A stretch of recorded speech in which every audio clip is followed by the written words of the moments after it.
Universe நேயர்களுக்கு எனது அன்பான வணக்கத்தை தெரிவித்துக் கொள்கிறேன் தோழர்களே. நடிகர் லாரன்ஸ் இப்பொழுது புதிதாக ஒரு கட்சியை ஆரம்பிக்க போறார் அப்படின்னு அறிவிக்க போறதுக்கு உண்டான வேலைகள் எல்லாம் நடந்துருச்சு. ஏன் அப்படின்னு சொல்லி கேட்டீங்க அப்படின்னா, விஜய் முதலமைச்சர் ஆயிட்டாரு, அப்ப நாங்கள்லாம் ஆகக்கூடாதா அப்படிங்கிற ஒண்ணு. இப்போ இந்த குஞ்சு குருமான்கள் எல்லாமே ஒன்னொன்னா வெளியில வருது இல்லையா, அதுகளெல்லாம் தன்னுடைய கொண்டைகளை ஆட்டிக்கொண்டே இப்போ வெளியே வரக்கூடிய காட்சிகளை பார்த்து விட்டோம். எப்பையும் போல் சொல்லக்கூடிய தமிழில் ஆக சிறந்த ஒரு வார்த்தை இருக்கிறது. அது ஒரு சாபத்திற்கு உண்டான வார்த்தை. விதியே விதியே என்ன செய்ய போகிறாய் இந்த தமிழ்நாட்டை அப்படிங்கிற ஒரு கேள்வி இருக்கு இல்லையா, அதற்கான அடித்தளத்தை நாம் தேடி செல்ல வேண்டிய கட்டாய சூழலில் நாம் இருக்கிறோம்.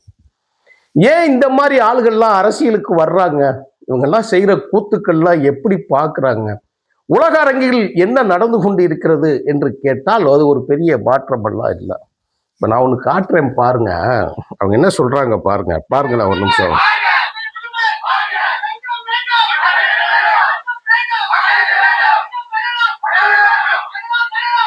பாருங்க, துணை முதல்வர்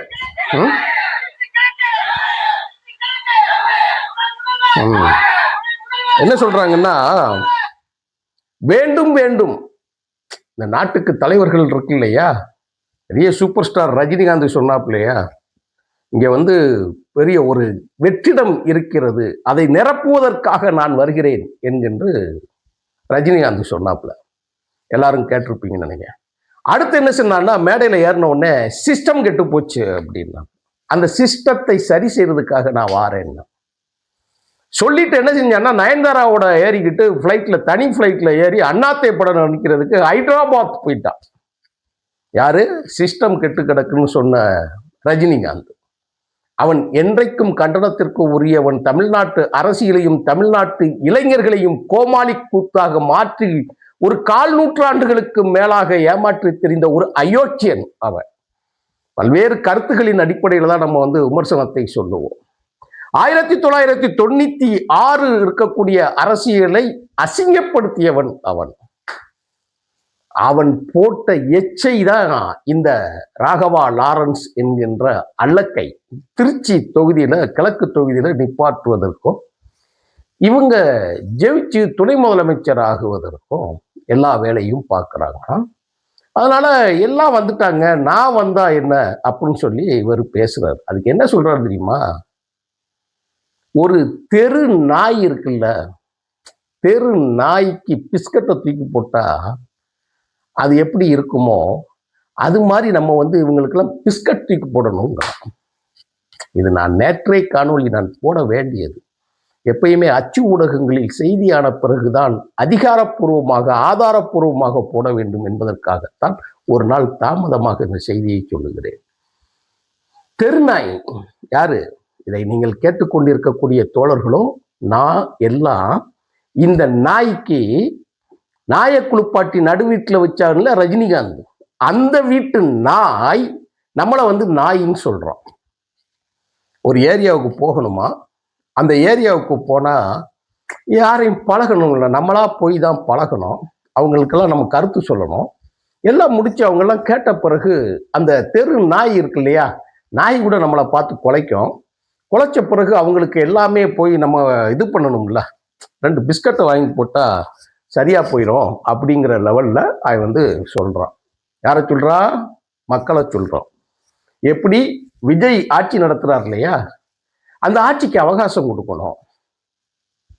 ஸ்டாலினே சொல்லிட்டாரியா, முன்னாள் முதலமைச்சரே சொல்லிட்டாரு, வைகோ அவர்களே சொல்லிட்டாரு, திருமாவளவன் சொல்லிட்டாரு, அப்புறம் கம்யூனிஸ்ட் இயக்கங்கள் சொல்லிருச்சு, எடப்பாடி கூட சொல்லிட்டாரு இல்லையா, எல்லா ஆட்சிக்காரன்னு சொல்லிட்டா.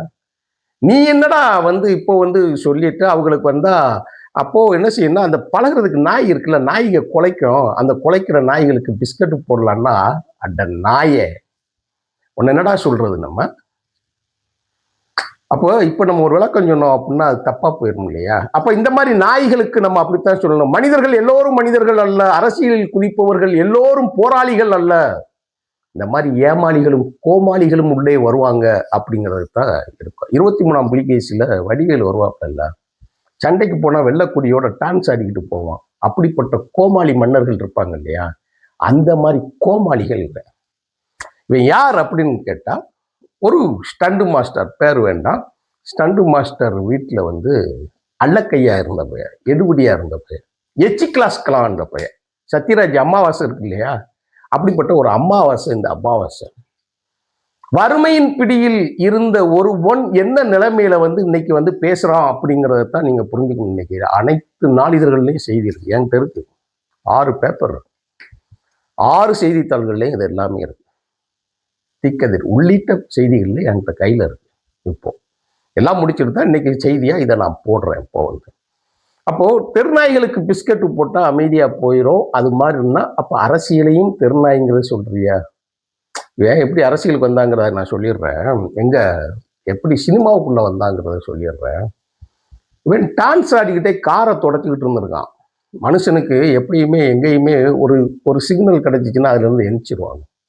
வாய்ப்பு தானே கிடைக்கணும். வாய்ப்பு கிடைத்தால் அனைவருக்கும் அந்தந்த துறையில் அவரவர்கள் உச்சத்தை தொடுவார்கள். அதுதான் முக்கியமானது. அப்போ ஸ்டண்ட் மாஸ்டர்கிட்ட காரை துடைக்கும் போது ஆடிக்கிட்டே நல்லா துடைச்சிருந்தேன். அது யாருப்பான்னு சொல்லி ரஜினிகாந்த் கேட்டிருக்கிறாரு.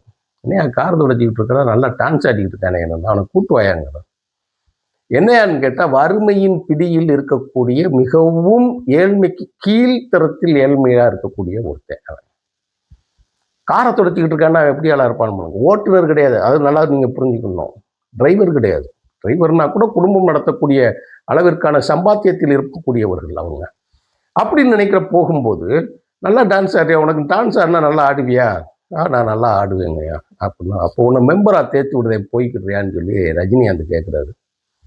நான் போய்க்கிடுதேங்க இல்லையா, ஆனால் பணம் கெட்டுறதுக்கு வாய்ப்பு இல்லை. அப்போ ரஜினிகாந்த் தன்னுடைய வீட்டுக்கு வர சொல்லி அவரே பணம் கெட்டி அவரே கார்டு வாங்கி அவரே கொடுத்தார். அதில் தான் அதில் மெம்பர் ஆகி டான்ஸ் மாஸ்டர் ஆனவன். இந்த டான்ஸ் மாஸ்டர் ஆன பிறகு ராகவா லாரன்ஸுக்கு எல்லாத்துக்கும் பிரபுதேவா அவர்களுடைய அப்பா அண்ணன் பிரபுதேவா கூட எல்லாமே சேர்ந்து அவர் ஒரு நல்ல ஒரு டான்ஸ் மாஸ்டராக வந்து வெளியிலலாம் ஆட ஆரம்பிச்சிட்டாங்க. ஆடின காலம் பாடிய வாயும் சும்மா இருக்காதுன்னு சொல்லுவாங்க இல்லையா, ஆட்டம் ஆடி எல்லாம் கொளுத்து போச்சு. இல்லை ஒரு வரி சொல்றேன் தப்பாடின, குண்டி கொளுத்து போச்சுன்னா இவங்களுக்கெல்லாம் சும்மா இருக்க முடியும், உட்கார மாட்டானுங்க, ஆடிக்கிட்டு இருப்பானுங்கல்ல. அதனால அரசியலுக்கு வந்துட்டாங்க. என்னன்னு கேட்டா, இந்த விஜயகாந்த்ங்கிற ஒரு கேடுகட்ட ஒருத்தர் இருந்தான். என்னை எத்தனை தோழர்கள் இருந்தாலும் மன்னித்துக் கொள்ளுங்கள், அதைத்தான் நான் சொல்லுவேன். பொறுத்தருள் வட்டம், மன்னிப்புன்னு கூட சொல்ல மாட்டேன், பொறுத்தருள் இருக்கணும். இந்த கேடுகட்ட காரணத்திற்கெல்லாம் முக்கியமான விஜயகாந்த் என்கின்ற அந்த ஒரு கூத்தடிப்பையதான். அவனும் ஒரு கூத்தடிப்பையதான். இன்னும் இந்த குக்கர் கொடுத்தேன், தையல் மிஷின் கொடுத்தேன் அப்படின்னு சொல்லி இந்த பரதேசியெல்லாம் வந்து அரசியலை நாசமாக்கி விட்டு சென்று விட்டார்கள்.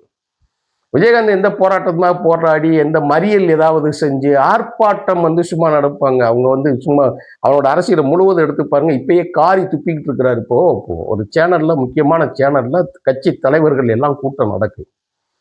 அந்த கூட்டத்திலேயே வந்து சுதீஷ் ஒரு கேள்வி கேட்டுக்கிறான். அத்தனை பேரும் காரி துப்பி இருக்கிறாங்க. வார்ப்பு என்ன பாருங்க, எப்படி வந்திருக்குன்னு பாருங்களேன். அப்படிப்பட்ட மகா யோசனை சொல்லக்கூடிய ஒரு பெரிய அறிவாளிகள் அவங்கெல்லாம் வந்து யார்? விஜயகாந்த் பொண்டாட்டி, விஜயகாந்த் மச்சின.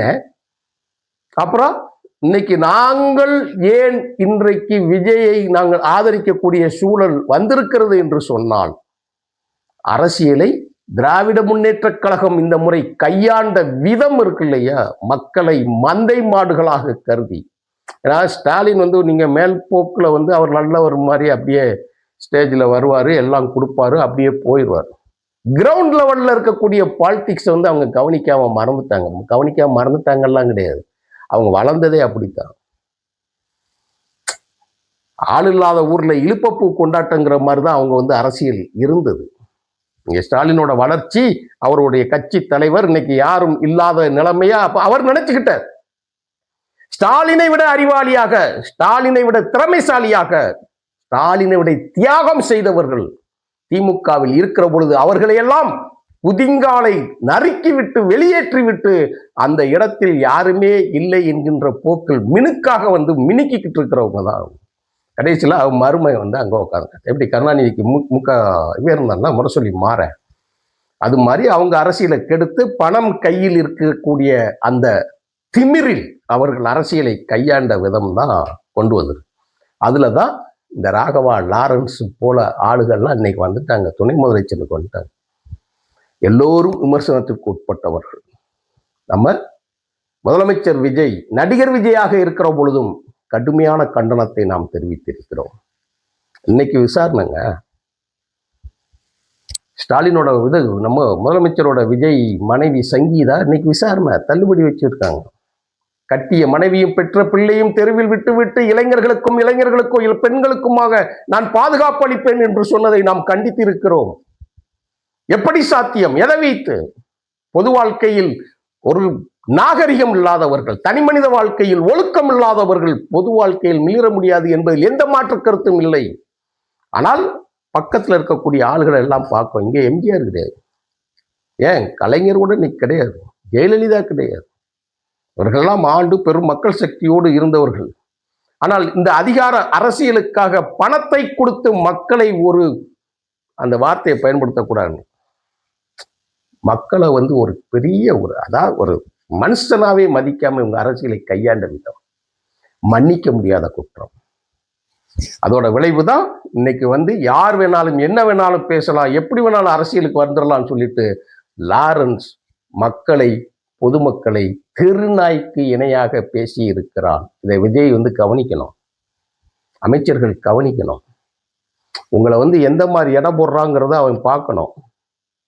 இதை கண்டிக்காமல் இருக்க முடியாது என்பதற்காகத்தான் இந்த காணொலியை மிகவும் ஆதங்கத்தோடு பதிவு செய்கிறேன். பேசினால் 1 மணி நேரத்திற்கு மேலாக பேச வேண்டிய செய்திகள் அவ்வளவு இருக்குது, உள்ள டெப்த் பாலிடிக்ஸ் அவ்வளவு இருக்குது. ரஜினிகாந்த் உள்ள ஒளிஞ்சிருக்காப்புல, லதா ரஜினிகாந்த் உள்ள ஒளிஞ்சிருக்காப்புல. இது அப்படியே கயிறு கட்டி வேலை விட்டு அப்படியே உள்ள போறாங்க. நீங்க அடுத்து சாய்ஸ் உங்களுக்கு வேற யாரும் கிடையாது. அண்ணாமலை ஒரு டுபாக்கோர், நடிகர் விஜய் வந்தாச்சு, அவ்வளோ ஒன்றும் பண்ண முடியாது விஜய். அப்புறம் யாரு? பொறுக்கி, சுப்ரீம் கோர்ட்ல எழுதி 7 முறை கருக்கலைப்புக்கு உள்ள போன பொறுக்கி சீமான். அந்த மாதிரி எப்படிப்பட்ட தலைவர்கள் பாருங்களேன். தமிழ்நாட்டுக்கு தலைவர்கள் கொடுத்துருக்குறாங்க. நீங்க அதுலதான் ஒரு சாய்ஸா தேர்ந்தெடுக்கக்கூடிய நிலை. ஏனெனில் இந்த மண்ணுக்கும் மக்களுக்குமாக போராடிய தலைவர்களை ஆதரிக்காததோட விளைவு இன்னைக்கு இங்க சேர்ந்தது. லாரன்ஸ் திருச்சி தொகுதிக்கு கிழக்குக்கு வரணுமா, துணை முதலமைச்சர் ஆகணுமா? கையில் ஏதாவது வச்சுக்கோங்க, பார்த்துக்கோங்க. நீங்க கையில் இருக்கும்ல, பார்த்துக்கோங்க. நன்றி, வணக்கம் தொடர்பு.